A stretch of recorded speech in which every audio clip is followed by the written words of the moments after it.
Hello friends, આજના video લેક્ચરની અંદર આપ સર્વનું હાર્દિક સ્વાગત કરું છું. વિદ્યાર્થી મિત્રો, આજે આપણે ધોરણ 7 એનું ચેપ્ટર નંબર 3 જે છે માહિતીનું નિયમ, એની અંદર આપણે લાસ્ટ લેક્ચરની અંદર બે નવા ટોપિક વિશે આપણે ચર્ચા કરી. બે નવા ટોપિક હતા, એક હતો તમારે બહુલક અને બીજો હતો મધ્યસ્થ. આ બંને ટોપિક જે છે એની અંદર આપણે થિયરી જોઈ એટલે કે બંનેની વ્યાખ્યા જોઈ. બંનેની અંદર તમને કહું તો કોઈ સૂત્ર એની અંદર છે, બરાબર. એક જે છે એ તમારી રકમની અંદરથી એમાંથી જવાબ તમને મળશે.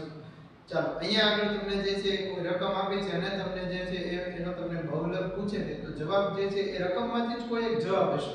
એટલે કે તમારો જે જવાબ જે છે, તમારો જે બહુલક જે છે એ તમારા અવલોકનોમાંથી જ એક હશે, બરાબર. અને જે છે મધ્યસ્થની અંદર શું હશે, તો કે મધ્યસ્થની અંદર પણ એવું જ કંઈક છે. મધ્યસ્થની અંદર પણ જે છે તમને રકમ આપી હશે, એમાંથી જ જે છે તમારો મધ્યસ્થ કંઈક હશે. કારણ કે આપણે દરેકના જે છે ક્યાંય સૂત્ર કે ક્યાંય સરવાળા બાદબાકી કરતા નથી, એમાં ખાસ કાંઈ ગણિત આવતું નથી. ખાલી તમે એની વ્યાખ્યા એકવાર સમજી લો કે શું કહેવા માંગે છે. બહુલક એટલે કે આપેલા અવલોકનો જે છે એમાં સૌથી વધારે વખત જે અવલોકન જે છે પુનરાવર્તન પામે છે તેને તે માહિતીનો જે છે એ બહુલક કહેવામાં આવે છે. અને મધ્યસ્થની અંદર સૌથી જ પહેલા તમારે જે છે એને તમારે કાં ચડતા ક્રમમાં અને કાં ઉતરતા ક્રમમાં તમે એને ગોઠવી નાખો, અને એ ગોઠવાઈ જાય પછી જે વચ્ચે એટલે કે મધ્યમમાં આવે છે તેને તે માહિતીનો જે છે એ શું કહેવામાં આવે છે, તો કે મધ્યસ્થ. તો એક વસ્તુ ખાસ યાદ રાખજો કે મધ્યસ્થ અને બહુલક આ બંનેના જવાબ જે છે એ તમારા કોઈ માહિતીના અવલોકનો એટલે કે રકમમાંથી તમારો કોઈ જવાબ હશે, ક્યાંય બહારથી કોઈ જવાબ આવશે નહીં, બરાબર. તો ચાલો, આની પહેલાના લેક્ચરની અંદર આપણે જે 3.2 સ્વાધ્યાય જે છે એની પહેલા જે એક્ઝામ્પલો આપેલા હતા 4, 5, 6 અને 7, એ ચાર એક્ઝામ્પલ વિશે આપણે ચર્ચા કરી. આજના લેક્ચરની અંદર આપણે 3.2 સ્વાધ્યાય જે છે એના અંદર આપણે દાખલા ગણવાના છે. પણ એની અંદર જે છે એ પહેલેથી હશે, એટલે કે સરેરાશ હશે, વિસ્તાર હશે, બહુલક હશે અને મધ્યસ્થ હશે. તો સરેરાશ માટે સૂત્ર શું હતું, કે આપેલા અવલોકનોનો સરવાળો કરો અને છેદમાં જે છે એ આપેલા અવલોકનોની સંખ્યા. એને તમને જે છે શું મળશે, તો કે તે માહિતીનો સરેરાશ મળશે. વિસ્તાર તો કે મહત્તમ અવલોકન અને લઘુત્તમ અવલોકનના તફાવતને જે છે તે માહિતીનો શું કહેવામાં આવે છે, તો કે વિસ્તાર કહેવામાં આવે છે. તો ચાલો, હવે આપણે જે છે એ દાખલા તરફ જઈએ. પહેલો દાખલો જે છે એ સ્વાધ્યાય 3.2 એનો પહેલો જ દાખલાની અંદર આપણને શું કહેવા માંગે છે, ગણિતની એક પરીક્ષામાં 25 ગુણમાંથી, એટલે આપણે જે સ્કૂલ શરૂ હોય તે દરમિયાન જે ટેસ્ટ લેવાય છે એ 25 ગુણની હોય છે, તમે દરેક લોકો જાણો છો. ગણિતની એક પરીક્ષામાં 25 ગુણમાંથી 15 વિદ્યાર્થીઓના ગુણ નીચે દર્શાવેલા છે. ટોપ 15 તો ન કહેવાય, પણ એક ક્લાસની અંદર જે ટેસ્ટ લેવાય છે તે ક્લાસની અંદર આપણે ઓછામાં ઓછા 60 કે 50 છોકરા હોય છે, એમાંથી 15 છોકરાના માર્ક એ લોકો અહીંયા આપેલા છે. કોકને તમે જુઓ તો 50 માંથી 25 માંથી 19 આવ્યા, કોકને 25 માંથી 25 આવ્યા, 23 આવ્યા, 20 આવ્યા, 9 આવ્યા, 20 આવ્યા, 10, 5, 16, 20, 24, 12, 20. આવા કંઈક આપણને 15 અવલોકનો એ લોકોએ આપેલા છે. નીચે આપણે જઈએ તો નીચે આપણને શું શું પૂછ્યું છે, તો કે આ માહિતીના પહેલા તો આપણને પૂછ્યું છે બહુલક અને મધ્યસ્થ શોધો. બીજો પ્રશ્ન એવો પૂછ્યો છે કે શું આ બંને જે છે એ સમાન છે, એટલે કે બહુલકનો જે જવાબ આવે છે એ જ તમારો મધ્યસ્થનો જવાબ આવે છે. એવા તમને બે પ્રશ્નો, આમ જોઈએ તો ત્રણ પ્રશ્નો પૂછે. પહેલો તો બહુલક શોધો આપેલા અવલોકનો, બીજો તો મધ્યસ્થ શોધો, અને ત્રીજો તો કે એ બંને એટલે કે બહુલક અને મધ્યસ્થ એ બંને સમાન છે કે નહીં. એવા આપણને ટોટલ ત્રણ પ્રશ્નો પૂછે. એટલે આ બંનેની આપણને વ્યાખ્યાથી જોવાનું છે.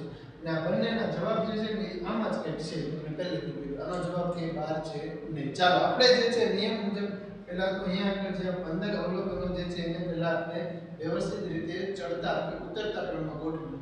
કારણ કે અહીંયા આગળ જે એ લોકોએ જે માર્ક લખ્યા છે વિદ્યાર્થીને 25 માંથી જે 15 વિદ્યાર્થીના માર્ક લખ્યા છે આડાઅવળા લખ્યા. પહેલા કંઈક નાનો પછી મોટો પછી નાનો મોટો, મતલબ માહિતી જે છે એ યોગ્ય રીતે લખેલી નથી, બરાબર. તો એ માહિતીને હું યોગ્ય રીતે વ્યવસ્થિત રીતે પહેલા હું લખી લઉં. એટલે અહીંયા આપણે લખું છું કે આપેલ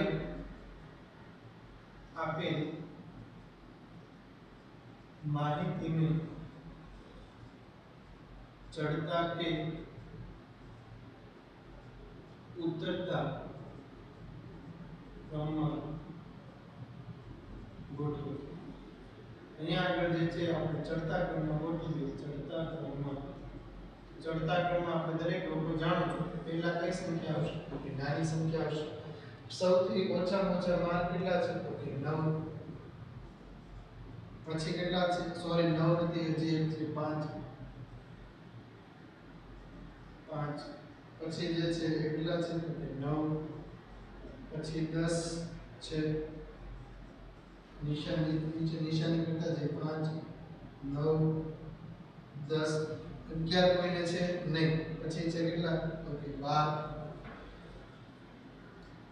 પછી 13 નહીં 14 નહીં 15 યસ 15. પછી 16 17 નહીં 18 નહીં 19 20 હા 20 કેટલી વખત છે જો એક વખત બે વખત ત્રણ વખત ચાર વખત 20 ચાલો એની પછી 21 નહીં 22 નહીં 23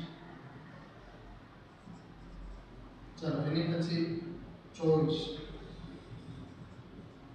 અને એની પછી 25 એક બે બીજે ક્યાં આવે કે અવલોકન બાકી રહી જતા 25 ચાલો એકવાર આપણે ગણી લઈએ કે આપેલા અવલોકનો જે છે એ 15 અવલોકનો છે કે નહીં કારણ કે અહીંયા આગળ આપણે કીધેલું છે 15 વિદ્યાર્થી 1 2 3 4 5 6 7 8 9 10 11 12 13 14 15 અહીંયા આગળ આપણે ચડતા કે ઉત્તર ક્રમમાં લખ્યા હજી એકવાર આપણે ગણતરી કરી લેવા કારણ કે એક અવલોકન બાકી નથી જતો ને 1 2 3 4 5 6 7 8 9 10 11 12 13 14 15 અવલોકનો જે છે એને વ્યવસ્થિત આપણે લાઈનમાં ગોઠવી નાખો.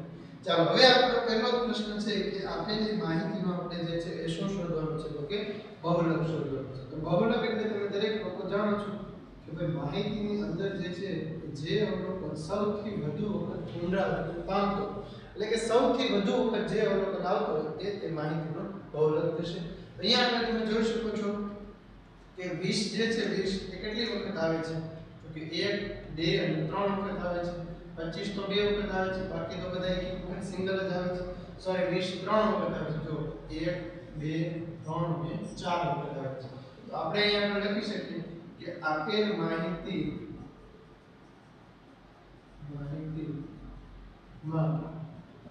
સૌથી વધુ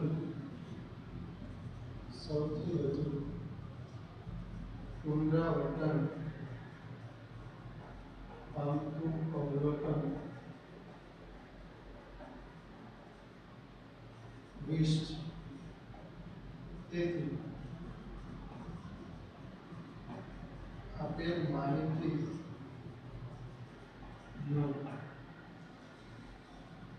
બહુલક કેટલો છે તો કે 20. તેથી આપેલ માહિતીનો બહુલક જે છે શું છે તો કે 20 છે. ચાલો બીજો પ્રશ્ન આપણને પૂછ્યો છે કે આપણે એનું જે છે શું શોધવાનું છે તો કે મધ્યસ્થ. મધ્યસ્થની અંદર આપણે પહેલું સ્ટેપ લીધું છે કા એને ચડતા ક્રમમાં ગોઠવી નાખવાનું. કા જે છે એને શું કરવાનું છે તો કે ઉતરતા ક્રમમાં ગોઠવવું. એટલે આપણે એને ચડતા ક્રમમાં તમે જોઈ શકો છો અહીંયા આપણે ગોઠવી દેલું છે ચડતા ક્રમમાં.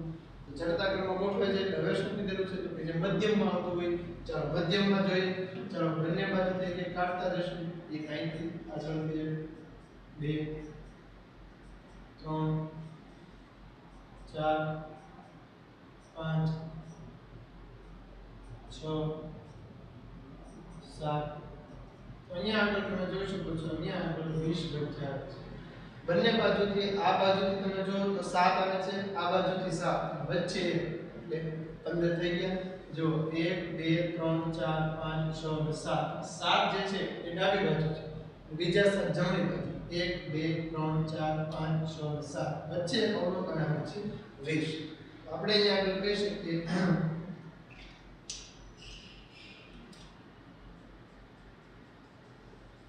મધ્યસ્થ. તેથી આપેલ માહિતીનો મધ્યસ્થ કેટલો છે કે 20 આપેલ માહિતીનો મધ્યસ્થ જે છે શું છે તો કે 20 છે. બીજો પ્રશ્ન આપણે પૂછો. ત્રીજો પ્રશ્ન પૂછ્યો છે કે શું આ બંને અથવા આ બંને જે છે સમાન છે? બહુલક અને મધ્યસ્થ તમે જુઓ તો બંને સમાન આવે છે તો કે હા. બહુલકનો જવાબ એ તમારે કેટલો આવ્યો? 20 આવ્યો. મધ્યસ્થનો જવાબ એ કેટલો આવ્યો? 20. આપણે કહી શકીએ કે હા આપેલ માહિતીમાં બહુલક અને મધ્યસ્થ સમાન છે. આપેલ માહિતીની અંદર જે છે એ બહુલક અને મધ્યસ્થ જે છે એ શું છે કે સમાન છે. ચાલો એની પછી જે છે એ બીજો દાખલો જોઈએ. બીજા દાખલાની અંદર આપણને કઈ કઈ વસ્તુ પૂછી છે? પેલા શબ્દમાં શું કહેવા માંગે છે? એક ક્રિકેટ મેચમાં 11 ખેલાડીઓ દ્વારા બનાવેલા રન નીચે પ્રમાણે છે. ક્રિકેટની મેચની અંદર તમે જાણો છો કે ભાઈ 11 ખેલાડીઓના રન જે છે એ અહીંયા આગળ લખેલા છે. આ માહિતીનો આપણને પ્રશ્ન જો કયા કયા પૂછ્યા? આ માહિતીનો પહેલા તો સરાસરી શોધો, બહુલક શોધો, મધ્યસ્થ શોધો અને આ ત્રણેય સમાન છે. ટોટલ આપણને એ લોકોએ 4 પ્રશ્નો પૂછ્યા છે. પહેલો પ્રશ્ન સરાસરી શોધો. સરાસરી એટલે તમે દરેક લોકો જાણો છો. બીજો પ્રશ્ન પૂછ્યો બહુલક શોધો અને ત્રીજો પ્રશ્ન પૂછ્યો છે મધ્યસ્થ શોધો. અને છેલ્લો પ્રશ્ન ચોથો આપણને એવો પૂછ્યો છે કે આ ત્રણેયનો જવાબ તમારે સરખો આવે છે, સમાન આવે છે, એવો પ્રશ્ન પૂછ્યો છે. તો પહેલા તો અહીંયા આગળ જે છે એ તમે જુઓ તો આપેલી માહિતી જે છે એની આપણે સરાસરી શોધો. સરાસરી માટે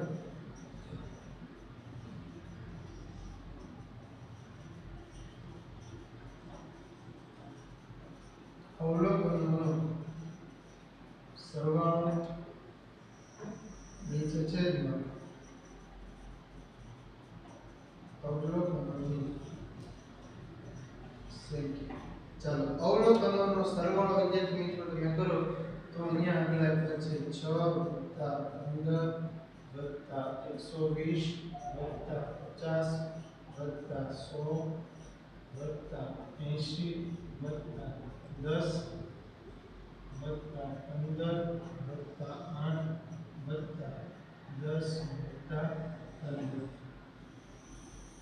કેટલા આવશે મિત્રો? 11. ફરી એકવાર આપણે ચેક કરી લઈએ કે કે અવલોકનો જે છે એના સરવાળામાં રહી નથી જતું ને. 6 15 120 50 100 80 10 15 8 10 અને 5. ચાલો હવે આપણે જે છે સરવાળો કરીએ તો અહીંયા આગળ જે છે એ આપેલા અવલોકનોનો સરવાળો આપણે કરવાનો છે. 6 15 120 50 100 80 10 15 8 10 15. અહીંયા આગળ જે છે એ આપણે હવે સરવાળો કરવો છે. સરવાળો આપણે વ્યવસ્થિત રીતે સાઈડમાં કરીએ કારણ કે અહીંયા આગળ તમે જોઈ શકો છો 3 અંકની સંખ્યા છે, 2 અંકની સંખ્યા છે, 1 અંકની સંખ્યા છે. એ બધાને આપણે વ્યવસ્થિત રીતે આપણે લખતા જઈએ. સૌથી પહેલા છે 06, પછી આવશે 15, પછી આવશે 120, પછી આવશે 50, પછી આવશે 100, પછી આવશે 80, પછી આવશે 10, પછી આવશે 15, પછી આવશે 8 0, પછી 10, પછી આવશે 6 5 11, 11 ને 5 16, 16 ને 8 24, 24 ને 5 29, બધી પડી 2 3 4 5 5 ને 5 10, 10 ને 8 18 19 20 21 ને 22, બધી પડી 2 3 ને 4. કેટલો સરવાળો આવશે? 429. 429 ભાગ્યા 11. ચાલો 429 ભાગ્યા 11 કરું તો 11 ચોક 44 થઈ જશે. 11 તેરી 33. 33 ની અંદર તમે 7 નાખો એટલે 40 થઈ જશે. જે બે નંબર છે એટલે 9 અહીંયા આવશે 9 11 9 કેટલા આવશે? 0. છેદ ઉડાડો એટલે જવાબ કેટલો આવશે? 39. તો આપેલા અવલોકનો જે છે એની સરાસરી તમે જોઈ શકો છો. કેટલી આવશે? ઓકે 39 આવશે. ચાલો હવે જે છે એ આપણને બીજો પ્રશ્ન એ લોકોએ શું પૂછ્યો છે તો કે ભાઈ આ માહિતી જે તમને આપી જે છે એનો તમારે જે છે એ શું કરવાનો છે તો કે એનો બહુલક શોધવાનો છે. તો બહુલક એટલે તમે દરેક લોકો જાણો છો કે આપેલ અવલોકનમાં સૌથી વધુ વખત જે પુનરાવર્તન પામતું હોય તેને તે માહિતીનો બહુલક કહેવામાં આવે છે. બહુલક માટે આપણે કીધેલું છે કે માહિતીને ચડતા કે ઉતરતા ક્રમમાં ગોઠવી નાખો. જો પાછળ આપણે મધ્યસ્થમાં પણ જરૂર તો પડશે તો પહેલા તો માહિતીને જે છે ચડતા કે ઉતરતા ક્રમમાં ગોઠવી નાખો. તો અહીંયા આપણે લખું છું કે આપેલ માહિતીને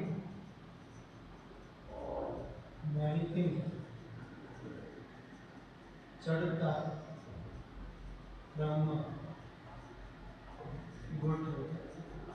ચાલો ચડતા ક્રમમાં સૌથી પહેલા નાની સંખ્યા કેટલી છે 6 પછી 8 પછી 10 પછી 15 સોરી 10 હજી એક વાર છે એટલે 10 15 બે વાર છે એટલે 15 પછી 15 પછી સોરી 15 હજી એક વાર છે 3 વખત છે 15 પછી 50 પછી તો કે 80 પછી તો કે 100 પછી તો કે 120 ગણી લો 1 2 3 4 5 6 7 8 9 10 ને 11 અવલોકનો જે છે એને મેં વ્યવસ્થિત રીતે ચડતા ક્રમમાં ગોઠવી દીધા. હવે જે છે એ મારે શું જોઈએ છે તો કે માહિતીનો બહુલક જોઈએ છે. અહીંયા આગળ જે છે તમે જોઈ શકો છો કે આપેલા અવલોકનોને ચડતા ક્રમમાં ગોઠવો એટલે એક વસ્તુ આપણને જાણવા મળે કે આ 15 જે છે એ તમે જોઈ શકો છો 3 વખત પુનરાવર્તન પામે છે એટલે કે 3 વખત આવે છે. તો અહીંયા આપણે લખીએ કે આપેલ અવલોકનો આપેલ માહિતીમાં સૌથી વધુ વખત 15 નું પુનરાવર્તન થાય. તેથી આપેલ માહિતીનું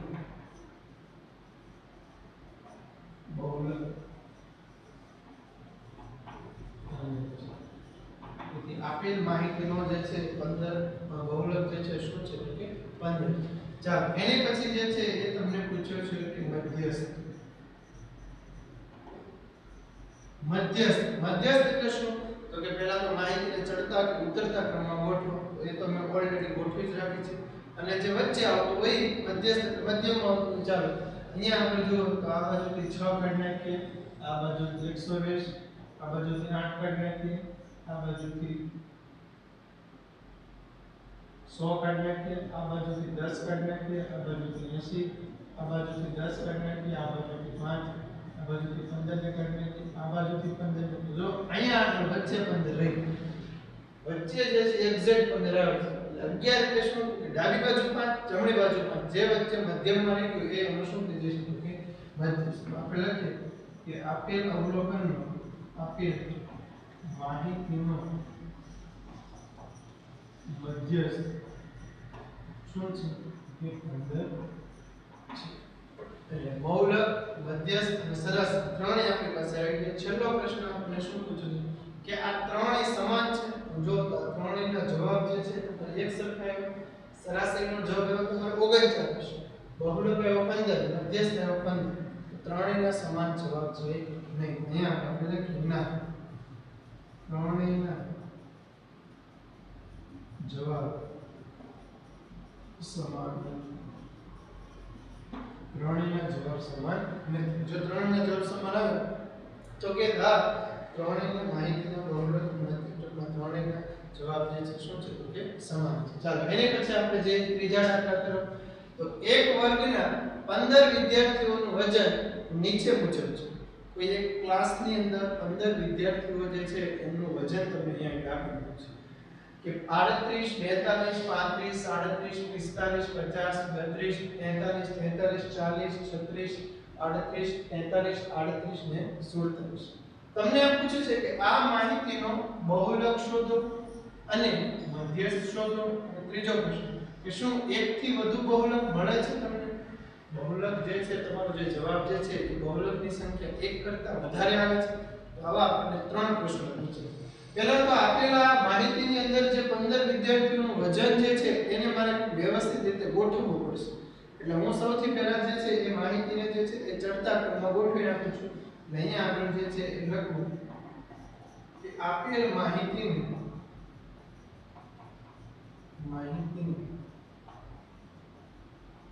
ચડતા ક્રમમાં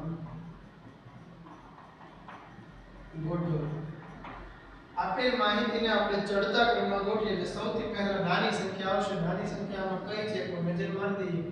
નાની સંખ્યા મને પહેલા 32 દેખાય.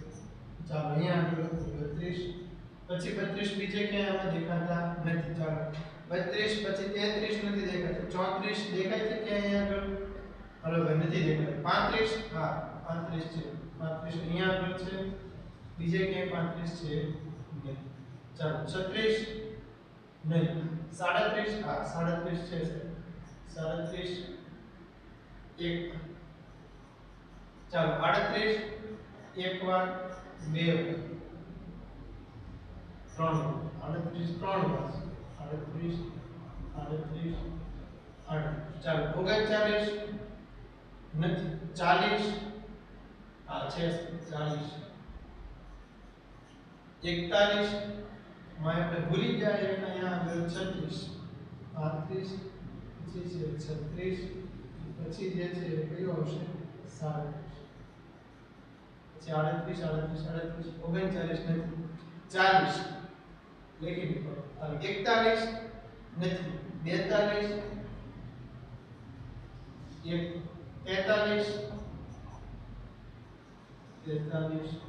43 હજી એક વાર 43. ચાલો 44 નથી. 45 હા 45. 46 નથી. 47 પછી 50. ચાલો હવે આપણે ગણી લઈએ કે એક એક અવલોકનો જે છે એ રહી નથી ગયા. 1 2 3 4 5 6 7 8 9 10 11 12 13 14 15. ચાલો હવે આપણે જે છે એ માહિતીનો મારે જે છે એ બહુલક શોધો છે. તો અહીંયા આગળ જે છે એ લખું કે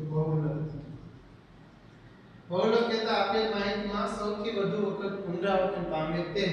તો ચાલો અહીંયા આગળ કયો એવો આંકડો છે કે સૌથી વધારે વખત આવે છે? તમે કહેશો સાહેબ 38 જો 3 વખત આવે છે.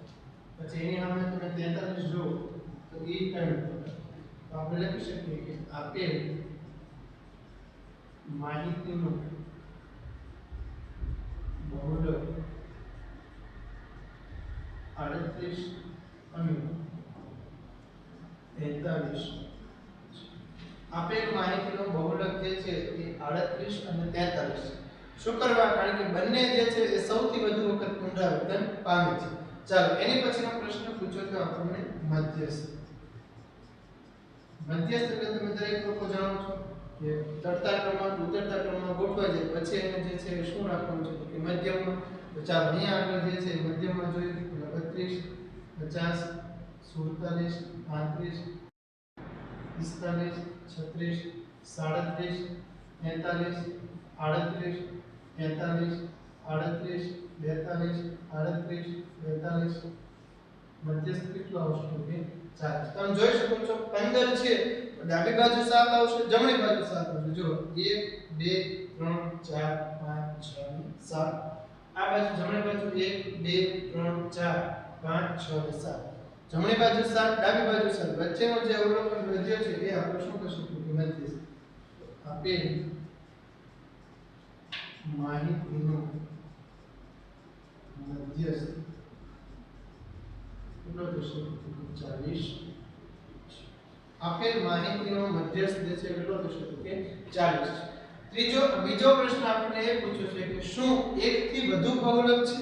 તમને જે બહુલક મળ્યા છે તે તમે જો એક થી વધુ છે તો કે હા. અહીંયા આપણે લખીએ કે હા આપેલ માહિતીનો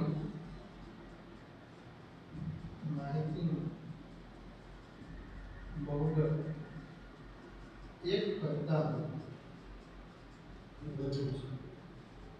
એક કરતા વધુ છે. આ હતો તમારો સ્વાધ્યાય 3.2 જે છે એનો ત્રીજો દાખલો.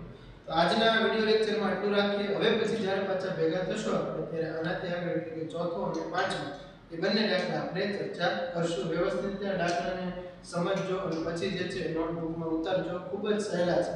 એટલે કે બહુલક અને મધ્યસ્થ એના જવાબ તો તમારે અવલોકનો જે કંઈ તમને આપ્યા છે એમાં જ આવતા હશે, બીજા ક્યાંય તમારે કરવાના છે નહીં. બરોબર? તો વ્યવસ્થિત રીતે સમજી વિચારી અને લખજો. Thanks for watching.